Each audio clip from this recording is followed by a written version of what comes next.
Benjamin Dixon Show is only possible with listener support. Go to www.thebenjamindixonshow.com to register for our blog and join the Progressive Army.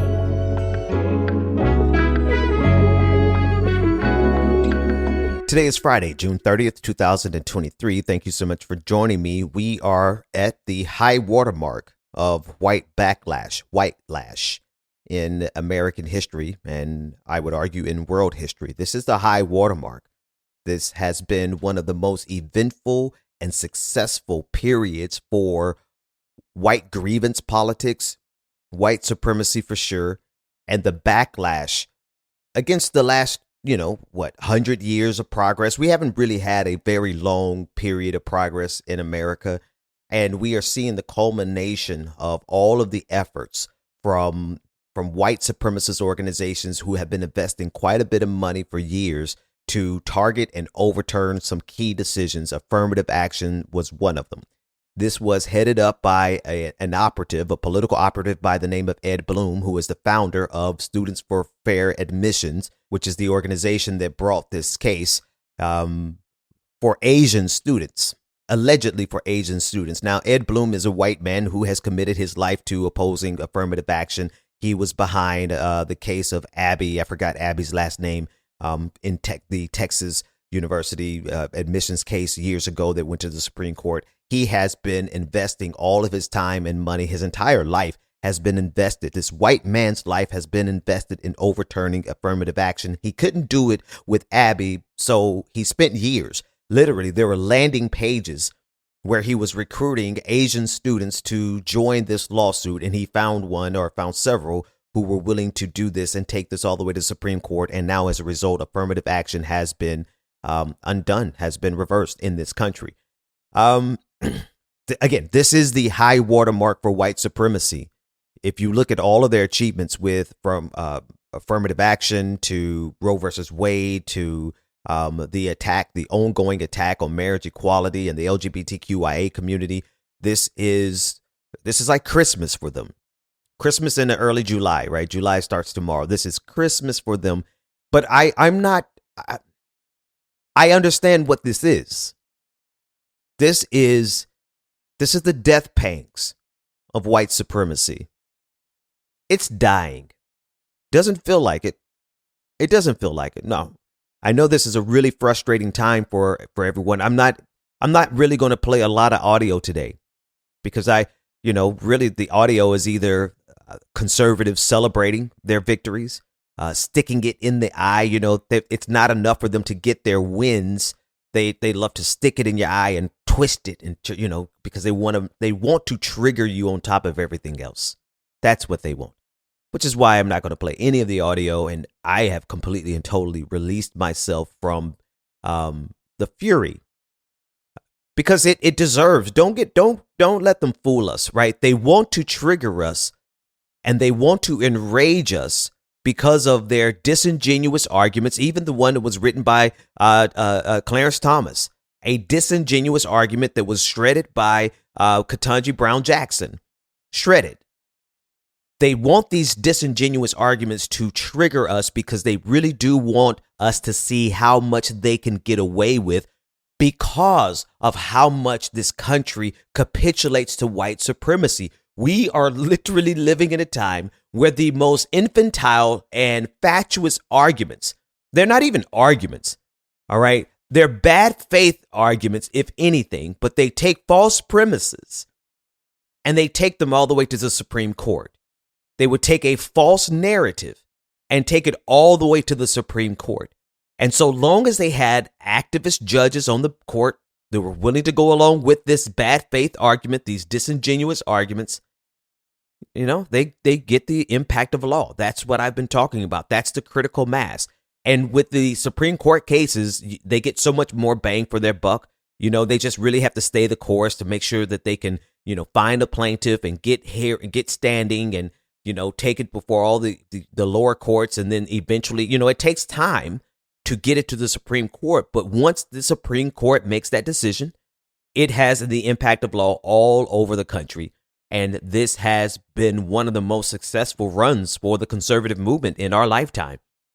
And it is all because they have a full-throated commitment. I mean, they are committed to the power that they receive through white supremacy, the white patriarchal supremacist, Christian supremacist system. They get all the... There's no other way to explain the amount of bad faith, just sheer stupidity. I mean, mind-numbingly ignorant, bad faith arguments and downright lies that they are able to get away with. And this is applicable to every single case, right? To every single issue that we are facing right now. Have you noticed that the conservative movement, they are able to get away with it despite how pitiful their arguments are, their reasoning is? The logic, it has no logic whatsoever, but it doesn't matter because we're in a stage of white supremacy that they literally have to get away with everything because they don't have any good arguments. They don't have any good policies. They don't have a future. This is the death pangs, and we have to survive it. That's all. Keep fighting. Don't throw in the towel, because this is the inflection point for white supremacy. It is downhill from here.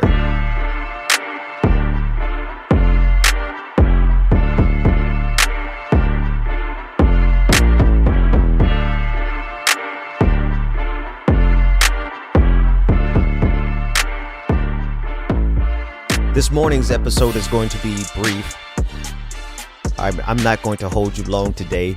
We have a patrons episode, or rather we have a patron party tonight. Patreon.com/the BPD show. Or if you are a patron of Like It or Not with Rebecca Azora and DJ Exclusive, Patreon.com/Like It or Not. You also get access to the party tonight at 9 p.m. Make sure you come out.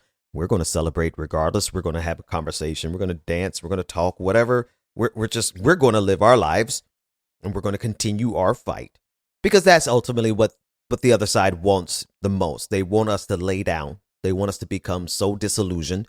They want us to become so demoralized that we throw in the towel and just, turn our focus back to our 9-to-5 jobs and just keep our head down and work and pay no attention to the world that's changing around us. That's one of the greatest tools that this white supremacist system has is complacency and normalcy. Right? Once things get into the pattern of normal, then they're able to get away with it. We've had a full year without Roe versus Wade, and it's become normalized. The number of women who have even more life-threatening situations because they're unable to get the health care that they need because the conservative movement destroyed Roe versus Wade. Why? Because they want to control women's bodies, period, full stop. They don't care about children. They do not care about children, because once those children are born, they completely abandon them, either to the foster system, or they abandon them to their various churches to be molested. I mean, just call a spade a spade. They have not even remotely tried to stop the amount of assault and grooming that goes on in their churches. So they can't tell me they actually care about the lives of children. So when they went after Roe versus Wade, it is 100% because they want to control the lives of women. They're not done yet. They still are going to run the football as far as they can against the LGBTQIA community, right? That's their crown jewel. That's their primary organizing tool right now, is hatred towards the LGBTQIA community. And what they know, this is what conservatives know. They know that people are going to forget their anger about Roe versus Wade. That's because it was a year ago. We've had a full year for people to let their frustration and anger about Roe versus Wade die down. And now we're going to have a full year between now and June 2024, leading up to the elections, for people to calm down about affirmative action. And it's going to be somewhere around then that they're going to try to make a fatal blow towards either marriage equality or the LGBTQIA community writ large. And the way they feel like they can get away with it is because they know that fear of the LGBTQIA community, homophobia, transphobia, those are their greatest organizing tools, and they're just waiting for a whole lot of support from the black community, from Muslims, right? They're building that support base right now. So when they strike against the LGBTQIA community, and give them a year, when they strike, then they are counting on there being enough support from black people and Muslims and other minorities who will agree with the hatred and the homophobia, and they would have forgotten the fact, or at least the initial, the visceral reaction to what happened in this summer with affirmative action and last summer with Roe versus Wade. They're counting on us not remembering the anger and the frustration and the laps, the little victory laps that they're making. They're, their little insulting comments, right? They are finding ways they always find ways to add insult to injury. And that's what we're living in right now today. They know that in about a year, most of us will forget that, and they will be able to make their next move. That's what's happening. And the question is are we going to be ready for it by then? We don't have any support from the White House. I will play one bit of audio. Here is Joe Biden based on MSNBC yesterday saying that he doesn't want to talk about expanding the court because he believes that will be politicizing the court. I swear for everything, Joe Biden does not make a good case for anyone to support him in 2024. And in many ways, because of just the sheer apathy, the lack of action on any of these issues, I am convinced that Joe Biden and the Democratic Party, they are complicit with these types of decisions in the fact that they will not fight back. You cannot tell me, I'm supposed to play the clip, but now I'm pissed. You cannot tell me that you actually care about an issue if you're not going to fight on behalf of the issue. You just can't. But for the Democratic Party, particularly this administration, to be such institutionalist, right? I get it, right? Maybe they're not complicit, but they're institutionalists, and they don't want to change one iota of the institution, the structure of the United States government that gives the Supreme Court the kind of power that it has with no accountability. They don't want to change those institutions. Here's Joe Biden. Do you worry that without court reform, this conservative majority is too young and too conservative, that they might do too much harm? Well, I think they may do too much harm. But I think if we start the process of trying to expand the court, we're going to politicize it maybe forever in a way that is not healthy. That you can't get back. That you can't get back. And I think maybe it's just the optimist in me. I think that some of the court are beginning to realize their legitimacy is being questioned in ways that hadn't been questioned in the past. And I think there's a concern on maybe even the Chief Justice, that maybe we better. Well, in the independent legislature's decision, it looks like maybe Roberts had that in mind. I don't know that. I don't either. But you could. The optimist could hope so, right? Hope so. Let me. Folks, watch out for next year. Let's see if another case about the independent state legislature comes up. Because that's, they would not give us enough lead time to actually respond to the potential impact of the independent state legislature's theory. In other words, they would not make that decision in 2023 because that gives us enough structural time to make a change before 2024.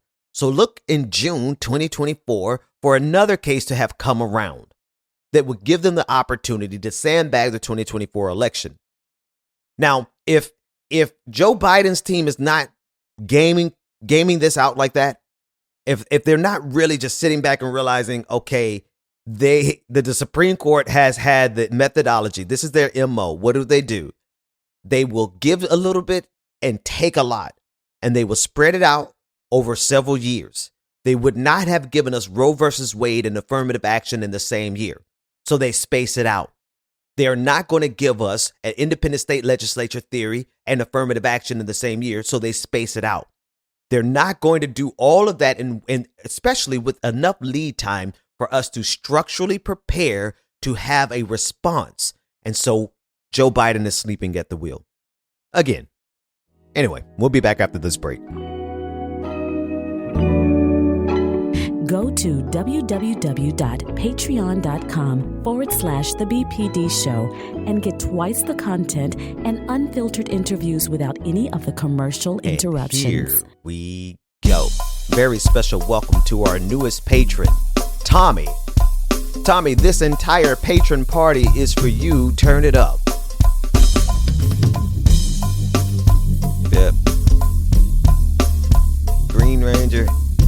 Tommy ain't got no job? No, that's a different Tommy. Yeah. All right, folks, listen. You too can become a part of this prestigious and prodigious patron family by going to patreon.com/the BPD show, where you get twice the content, none of the commercial interruptions, and you get access to the patron party that's going down tonight, 9 p.m. Eastern Standard Time, patreon.com/the BPD show. And we'll be back right after this commercial break, unless you are a patron.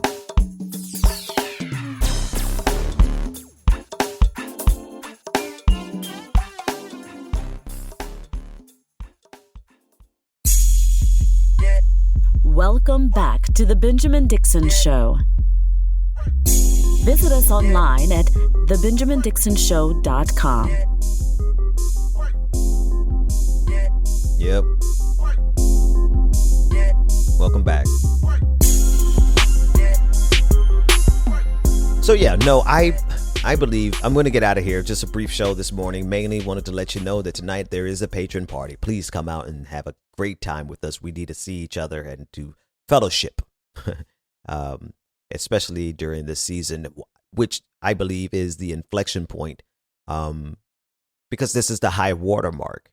See, from this space forward, you could almost guarantee that the conservative movement is getting ready to jump the shark. They have been miscalculating all along, but the reason they've been able to get so far with their victories is because I don't think a lot of people understood just how tolerant this system would be for white supremacy, how patient it would be with white supremacy, how much it would bend for white supremacy. Even now, as this conservative court, has rolled back a good portion of the 20th century, the system still protects it, as evidenced by the clip that I played in the last segment. Joe Biden being an institutionalist. See, in this case, when you're these are institutions of white supremacy. Or if I can give some benefit of the doubt, okay, I will be a little kinder. These are institutions that could stand separate from white supremacy. They could function separate from white supremacy. So the institutions themselves don't necessarily have to be burned down to the ground. But because these institutions have historically just completely capitulated 100% to white supremacy and they don't even know how to operate outside of that framework. We really are dealing with whether or not the United States of America can function outside of the framework of white supremacy. You know, not because we need whiteness to survive. There are plenty. This empire, this country was not only built by minorities, black people. It is sustained by minorities, particularly black people. Every aspect of this empire, every lever that has to be pulled, every purchasing order, contract that has to be signed, there are black and brown people who help sustain this country. So it's not a question of whether or not these institutions can function and survive without white supremacy. Clearly they can. It's a question of whether or not these institutions are willing to stop kowtowing to the pitiful nature of white supremacy. Because that's where we are. We have to see if America, we saw for 4 years whether or not America could sustain itself through the stupidity, the sheer, the unfathomable ignorance of the Donald Trump administration. We barely survived that. We're having to see if the United States of America can survive the mind-numbingly ignorance of Marjorie Taylor Greene, Lauren Boebert, Matt Gaetz, right? We're trying to see if we can sustain if we can survive the propaganda that's necessary to sustain white supremacy in the form of Fox News, OANN, Newsmax. If we could survive the fact that they have to purchase Twitter, they have to buy Twitter in order to put their thumb on the scales for white supremacy. Can we survive that? Right. So it's not just American institutions, it's media. It's social media, it's technology. We are having to survive a system that has shown us that it's willing to just open the door and let any old village idiot in, no matter how destructive they are, no matter if they're in bed with Vladimir Putin no matter if they're in bed with Nazis. We're having to see if America can survive it. And you know what? I think we will. I think we will. I think that there are enough people of good faith. I think that there are enough white folks who are looking at this and saying, my God, like if you're a decent white person of good faith, you have to be looking at how utterly ridiculous, but not just ridiculous, how dangerous it is for this system to keep capitulating to the pathetic nature of white supremacy. This white supremacy cannot allow science. It can't.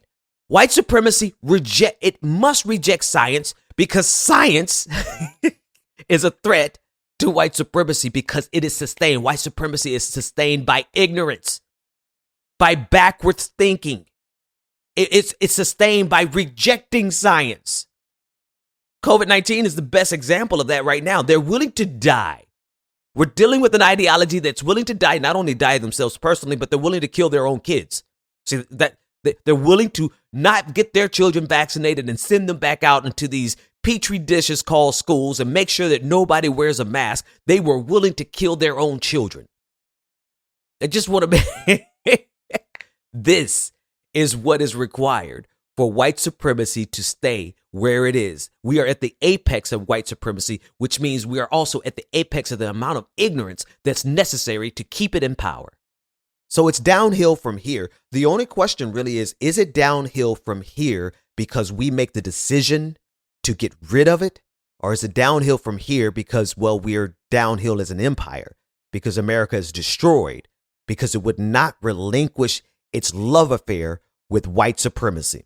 It would not free its institutions from the bondage that is white supremacy and the ignorance that is required to sustain white supremacy. Free yourselves, America. Patreon.com if you want to be at the party tonight.